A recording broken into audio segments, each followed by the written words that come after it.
Hey guys, just a quick video update on the 240 Volvo. In the last video we had some finishing touches to go with the diff. Pan hard rod was one of them. That's done now. It's pretty sketchy, just dodgy bits of pipe bolted together, but it has one job and it will do it. It's fine, I'm not concerned. Started working on the brake lines. They need some improvements, but yeah, that's going as well.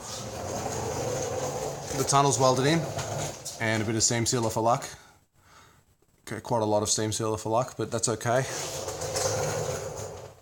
That's all in. And in the last video we pulled out the 4L80 because the output shaft would only turn in one direction.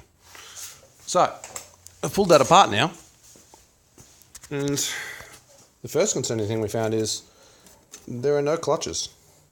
None. There are just steels.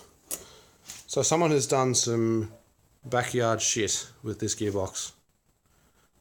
I don't think it's been run like this, so I'm not concerned. I'll just get a rebuild kit and rebuild it, but I'm kind of glad I didn't fire it up because it wasn't good. There's also several just bolts just sitting in the pan, so yeah, no, it was pretty shit. But that's apart now. I'll get a kit, we'll rebuild it, and put it back in. Alright, thanks guys.